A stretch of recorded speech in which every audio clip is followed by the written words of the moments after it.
बिस्मिल्लाहिर्रहमानिर्रहीम, अस्सलाम वालेकुम। आज मैं आपसे बात करूंगा प्रैक्टिकल कम्युनिकेशन स्किल्स के हवाले से। जो प्रैक्टिकल कम्युनिकेशन स्किल्स होती हैं ये बहुत एसेंशियल हैं, बहुत ज़रूरी हैं फॉर इफेक्टिव इंटरेक्शन। यानी आप चाहते हैं कि आप किससे बात करें तो वो आपसे मुतासिर हों, कहीं मुतासिर ना हो जाएं। तो ऐसी सूरत में आपको कुछ पर्सनल लेवल पर भी और प्रोफेशनल लेवल पर भी कुछ सिचुएशंस आती हैं जिसको आपको देखना होता है। तो मैं आज आपके साथ 16 जो अहम बातें हैं इसके हवाले से करूंगा, और ये 16 बातें अगर आप तक पहुंच जाती हैं तो इससे ना सिर्फ पर्सनल लेवल पर बल्कि प्रोफेशनल लेवल पर भी आपकी जो इंटरेक्शंस होती हैं वो ज़्यादा बेहतर होगी। तो बिस्मिल्लाह करते हैं। नंबर 1 पर है आपकी एक्टिव लिसनिंग। ये जनाबे वाला क्या है, ये एक्टिव लिसनिंग। और जब हम बात करते हैं एक्टिव लिसनिंग की तो उसका मतलब ये होता है कि pay full attention to the speaker, यानी जो आपसे बात कर रहा है अब मुकम्मल तवज्जो और मुकम्मल ध्यान से उसकी बात सुने। और वैसे भी ये रिस्पेक्ट देना होता है। आपसे कोई बात करो, आप कभी इधर देख रहे हैं, आप कभी उधर देख रहे हैं, तो इसका मतलब आप उसे रिस्पेक्ट नहीं दे रहे हैं जिसको आपने सुनना है। तो एक्टिव लिसनर क्या होता है, वो फुल अटेंशन देता है किसको, स्पीकर को। दूसरा वो क्या करता है कि वो अपने नॉन वर्बल क्यूज के जरिए, यानी यूं सर हिला के कह के आई कांटेक्ट के जरिए वो बता रहा होता है कि वो सुन रहा है और जो उससे बात कर रहे हैं उसे सुना जा रहा है। और तीसरी बात इसमें यह है कि ask clarifying questions to ensure you understood the message. अब इसमें क्या होता है, आप वो बातों को होते हैं कि एक्टिव लिसनर क्या करते हैं, वो बात सुन के उसमें एक आध ऐसा सवाल कर लेते हैं कि आपके कहने का ये मतलब था या आप ये कहना चाह रहे थे, और इस तरह कहकर वो क्या करता है, वो एंश्योर करता है कि वो एक्टिव लिसनर था। तो नंबर 1 आपने समझा होगा कि एक्टिव लिसनिंग जो है वो पहली कम्युनिकेशन स्किल है। उसके बाद जनाब दूसरे नंबर पर आपके सामने आते क्लियर एंड कंसाइज एक्सप्रेशन, यानी क्लैरिटी हो, यानी अगले को अंदाजे न लगाने पड़े आपको सुनने में। और कंसाइज का मतलब लंबी बात नहीं करनी, मुख्तसर बात करनी है, लेकिन इतनी मुख्तसर भी नहीं करनी कि अगले को समझ ही ना आए, वो ब्लैंक से उसे फिल करनी पड़े।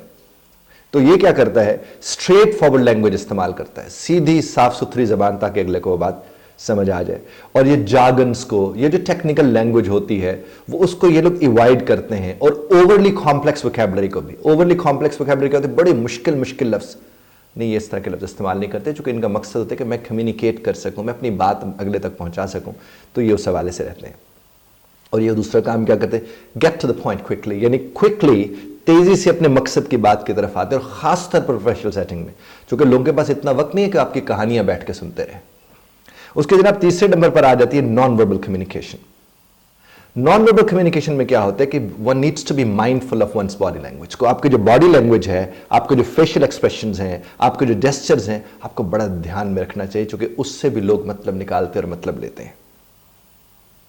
आई कांटेक्ट रखें जब आप किससे बात कर रहे हो या कोई आपसे बात कर रहा हो, ये आपके नॉन वर्बल कम्युनिकेशन में आता है। और ओपन एंड कॉन्फिडेंट जो आपके होते हैं ना, कॉन्फिडेंट जेस्चर्स, पोस्चर्स आप रखें, यानी लगे कि वाकई बात चल रही है, बात हो रही है। ऐसा नहीं कि आप बहुत ज़्यादा बोरियत का मुजाहरा करें किसी की गुफ्तगू में, तो वो तो वैसे भी गैर मुनासिब फेल है। उसके बाद चौथे नंबर पर जनाब आता है एम्पैथी एंड अंडरस्टैंडिंग, यानी आपने दूसरा जिस एंगल से, जिस पर्सपेक्टिव में बात करें, आप उस पर्सपेक्टिव को भी समझने की कोशिश करें, नहीं तो आप अड़ना और सड़ना शुरू हो जाते हैं। तो यहां पर आपने उसको अंडरस्टैंड भी करना है और एम्पैथाइज भी करना है। यार कोई आपसे अपनी फीलिंग्स को शेयर कर रहा है, कोई आपके साथ अपने कंसर्न्स को शेयर कर रहा है, तो आपको एम्पैथी शो करनी है, आपको बताना है कि उनके फीलिंग्स को शेयर करने वाले जो ऑनर आपको मिल रहा है उसकी आप कदर करते हैं। और आपने जजमेंट्स नहीं करनी, ऐसे जजमेंटल नहीं हो जाना कि हाँ हाँ मुझे पता है कह के बात को टोकना शुरू कर देना, या एजम्पशन, एज्यूम करना, फर्ज किया वो शायद जो बात कर रहे उसके पीछे कोई और बात होगी। इस तरह के लोग भी अच्छी इंटरेक्शन नहीं कर पाते हैं। 5वें नंबर पर use of tone and voice. आपने शायद मेरा आर्टिकल भी पढ़ा हो और मेरा लेक्चर भी इसके ऊपर सुना हो, जब मैंने अर्ज किया था कि लफ्ज़ों से ज़्यादा लहजे लहूलिहान करते हैं। लफ्ज़ की अपनी एक तौकीर है, लेकिन आपका जो लहजा है उसका बहुत बड़ा इम्पैक्ट होता है। तो आपका जो टोन ऑफ योर वॉइस है, आप जिस तरह इमोशन को किसी के सामने पेश करते हैं, अपनी इंटेंट को, अपनी नीयत को, अपने इरादे को किसी के सामने पेश करते हैं, आपको इसके ऊपर काम करने की ज़रूरत है जनाब वाला। और आप कोशिश करें कि आप अगर किसी को सपोर्ट पेश कर रहे हैं, ऑफरिंग सपोर्ट, आप उसे वो पेश कर रहे हैं, तो वहां पर उसे आपका जो मैसेज में जो टोन हुआ, ऐसा लगे जैसे आप किसी पे एहसान कर रहे हैं।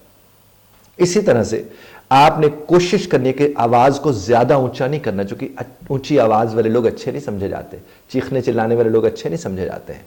सॉफ्टली बात करनी चाहिए, आराम से बात करनी चाहिए, चीखना चिल्लाना ठीक नहीं है। ये नंबर 5 आपका था जनाब। और नंबर 6 है एडाप्टेबिलिटी। ढाल लेना।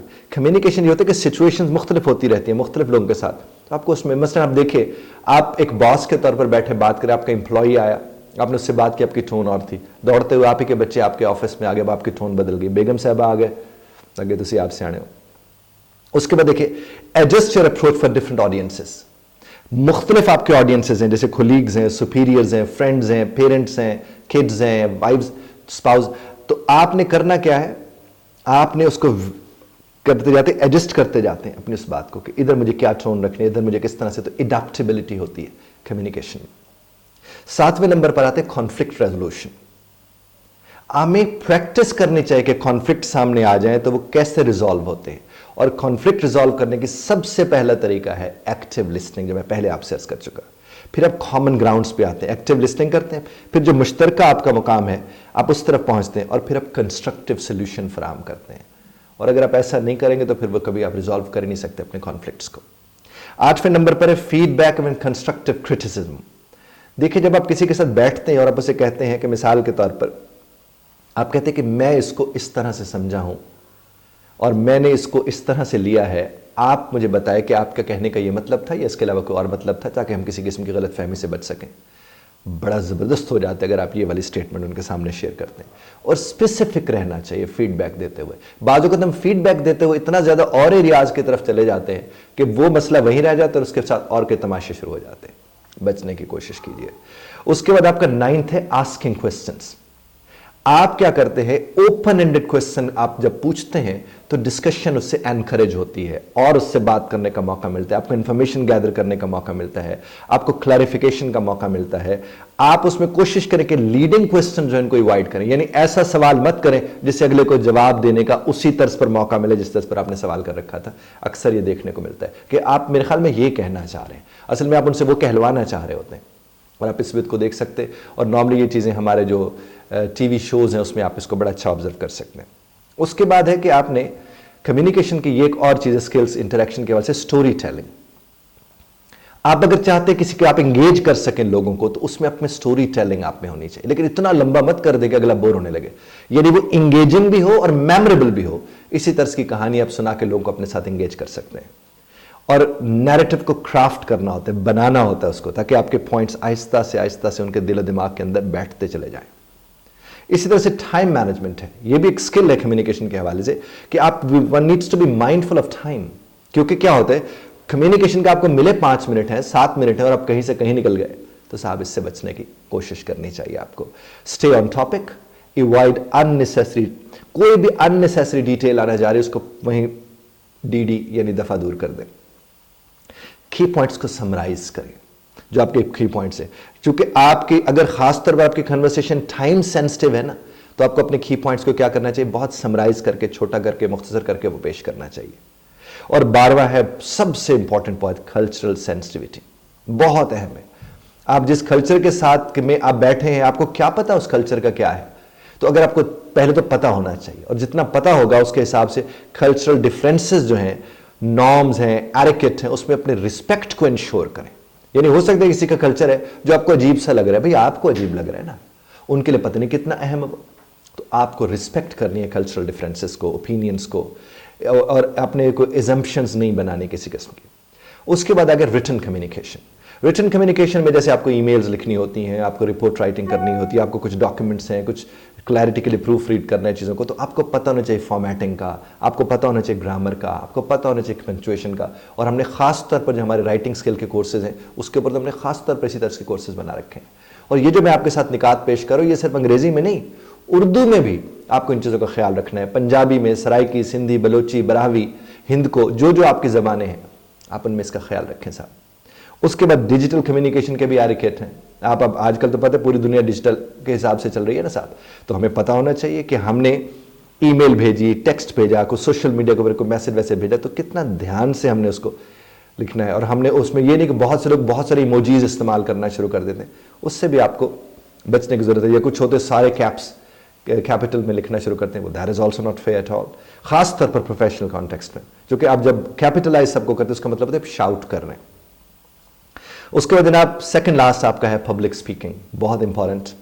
Practice public speaking skills for presentation and speeches, क्योंकि आप अगर स्टूडेंट हैं, आपको प्रेजेंटेशंस देनी है, आप प्रोफेशनल हैं, आपको प्रेजेंटेशन देनी है, आपको कहीं एज ए स्पीकर जाकर स्पीच देनी पड़ती है, तो उसकी मशक कीजिए, प्रैक्टिस कीजिए। पब्लिक स्पीकिंग बहुत बड़ा आर्ट है, हमारे उसके ऊपर भी बाकायदा कोर्सेज मौजूद हैं 15 से 20 दिनों के, एक महीने के। उसके बाद आखिरी और सबसे अहम बात, कॉन्फ्लिक्ट इवॉइडेंस। आपने देखना है कि बहुत से ऐसे सिचुएशन आती हैं जिसमें आपको इवॉइड करना सीखना होता है। आप अगर उसे इवॉइड कर ले तो बड़ी तबाहियों से बच सकते हैं।